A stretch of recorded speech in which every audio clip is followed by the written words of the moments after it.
Welcome to Classroom Nexus, the space where parents, teachers, and educators come together to explore what really matters in the world of learning, growth, and well-being. I'm your host, Afreen, and today we're tackling a virtue that everyone talks about, but few truly understand: patience.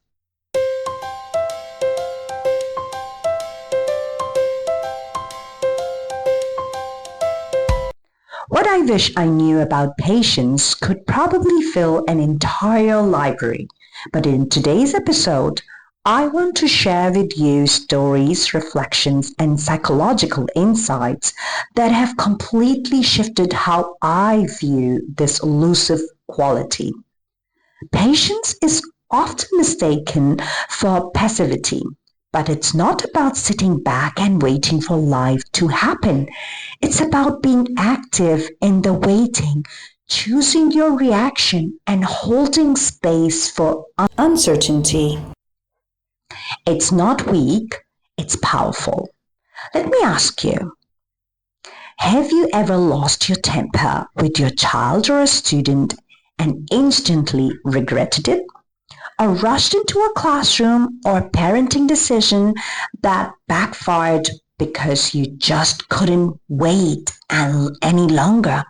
What if I told you that most of those regrets might have been avoided with a better understanding of patience?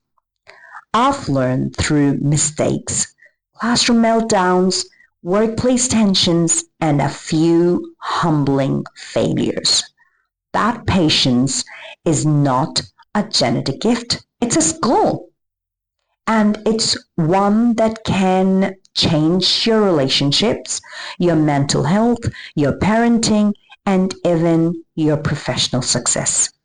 In this episode, we'll explore how patience works in the brain, how society has trained us to be impatient, how it impacts both parenting and teaching, and how small shifts can lead to deep transformations. And yes, I'll be sharing a few embarrassing stories of my own along the way. You're not alone in this. So whether you're listening during your commute, while grading papers, or just taking a well-deserved break, this one's for every parent and teacher navigating the hustle of daily life. Let's explore what I wish I knew about patience. Did you know that our brains are hardwired to seek instant gratification? The limbic system, particularly the amygdala, processes emotions and rewards. It lights up when we get quick results. That's why checking your phone after posting something feels oddly satisfying. Dopamine, the feel-good neurotransmitter, gives you a hit every time you get a like, message, or in the classroom setting, a quick result from a new behavior strategy. In contrast, the prefrontal cortex, the rational part of our brain, takes charge of long-term thinking. This part helps us weigh consequences, delay gratification, and consider the future. But here's the catch: it's slower. In a world, and especially in a school system that celebrates speed and outcomes, the prefrontal cortex often loses the battle. Think about this. How often do you click away if a website takes more than 3 seconds to load? Or get irritated if your child or student doesn't grasp a concept immediately? Here's a story. A few years ago, I applied for a role in educational leadership that I was really excited about. I nailed the interview. I walked out feeling like a rock star. But then, radio silence. Days turned into weeks. I spiraled. Instead of waiting, I emailed the recruiter twice in a week. The second time, I was told, "We'll reach out if there is any update." I never heard back. Looking back, I realized my impatience came from fear of uncertainty, fear of not being good enough. And that's the psychology of impatience. It's not just about being in a rush, it's about the emotions bubbling underneath. So, let me ask you, what's usually behind your impatience with your students, with your colleagues, or your own children? Is it anxiety, insecurity, or maybe a need for control?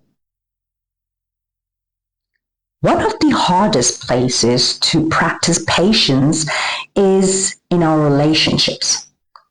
Romantic, familial, or professional, it doesn't matter. When emotions are involved, patience feels like an uphill climb. Let me tell you about a colleague. I'll call her Sarah. She's a teacher and a mother of two, and her partner, Mark, is the slow, thoughtful type. Sarah, on the other hand, is action-oriented and thrives on getting things done quickly. Every time they had to make a decision how to discipline their kids, what extracurricular activities to prioritize, it turned into a battle of speed versus slowness. Sarah would get irritated, interpret Mark's hesitance and indifferences, and eventually just make decisions without him. This led to resentment on both sides. They ended up in therapy, and through those sessions, they uncovered a key insight. Sarah's impatience was rooted in a childhood where decisions were always rushed. She wasn't being rude, she was just reliving old survival patterns. That changed everything. She started pausing before reacting. She gave Mark space, and in return, Mark stepped up and began communicating better. Relationships are emotional mirror. The more impatient we are, the more pressure we put on those around us to perform, confirm, or respond instantly. And in a school environment, this is just as true with our students and colleagues. So, here is a reflective question. Think of someone close to you, a co-teacher, your spouse, or your child. How might your impatience be affecting them? What would happen if you give them more room to think, to feel, to be? Waiting is one of life's most uncomfortable realities, whether it's waiting in traffic, waiting for a child's behavior to change, or waiting for your school administration to implement new policies. Time seems to slow down. Here is a story from my own teaching life. A student I once taught, we'll call him Adam, had a tough time with focus and impulse control. I implemented strategies, adjusted seating, even involved the school counselor. After a month, nothing seemed to work. I was frustrated. I questioned my abilities. One day, during a parent-teacher conference, Adam's mom told me he had recently experienced a major family change. Suddenly, everything made sense.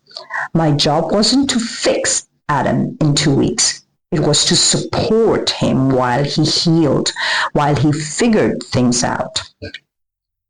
Waiting became part of the relationship, and eventually Adam started to flourish. Psychologically, this is known as distress tolerance, our ability to endure emotional discomfort without reacting impulsively. People with high distress tolerance are generally more resilient, less reactive, and better problem solvers. Want to build yours? Try this. The next time you're stuck in a long line or waiting for your student or child to respond, don't rush to fill the silence. Just wait. Notice your thoughts. Breathe. Watch how your mind reacts. That's your training ground. Here is a question for you. When was the last time you were forced to wait? In the classroom or at home? What did that experience reveal about your coping skills? In the age of viral fame, instant feedback and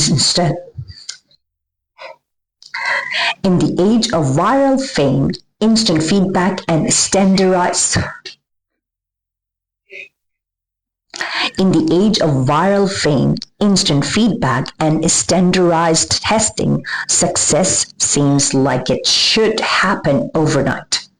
But real, lasting success in the classroom, at home, or in your career is almost always a slow burn. Let me tell you about Jamal, a fellow educator who dreamed of becoming an instructional Let me tell you about Jamal, a fellow educator who dreamed of becoming an instructional coach. He worked full-time teaching during the day, pursued a degree in education leadership in the evenings, and volunteered for every training he could. For the first couple of years, nothing seemed to move. He questioned his path more than once, but he kept showing up. Fast forward 5 years, Jamal is now leading teacher training sessions. He has published educational resources and mentors new teachers. His secret? Patience. He didn't skip steps. He honored the process. There is a concept in psychology called the delayed gratification principle. It's the idea that resisting an immediate reward can lead to a bigger one later. Think of the famous marshmallow experiment, where kids who waited to eat one marshmallow were rewarded with two. This principle applies to our goals and our students' growth. If you plant a seed today in the form of encouragement or skill building, you don't dig it up tomorrow to see if it's growing. You water it, you give it sun, and you wait. Here's a challenge for you. What goal have you abandoned? Maybe a new teaching method, a side project, a personal dream? Because it didn't grow fast enough, what would happen if you picked it up again, but this time give it the patience it deserves? So, how do we actually become more patient as parents, teachers, and working professionals? First, awareness. Notice your triggers. Is it student behavior, delay in results, people not responding quickly in group chats or school meetings? Once you know your impatience patterns, you can start shifting them. Second, breathe. Seriously, slow, deep breathing activities that parasympathetic nervous system, calming your body and making space for more rational thinking. Third, reframe waiting as growth. What if every delay is an opportunity for emotional training? What if every pause is a chance to reflect, rest, or realign? Here is a story. A listener once shared how she practiced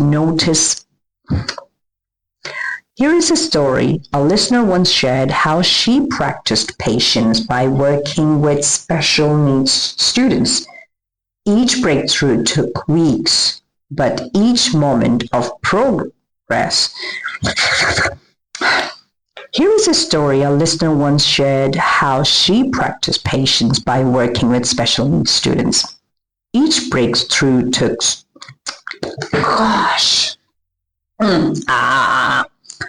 Here is a story a listener once shared how she practiced patience by working with special needs students. Each breakthrough took weeks, but each moment of progress felt like a victory. She told me, "You can't rush trust or learning, and neither should we." Finally, practice like any skill. Patience grow with intentional effort.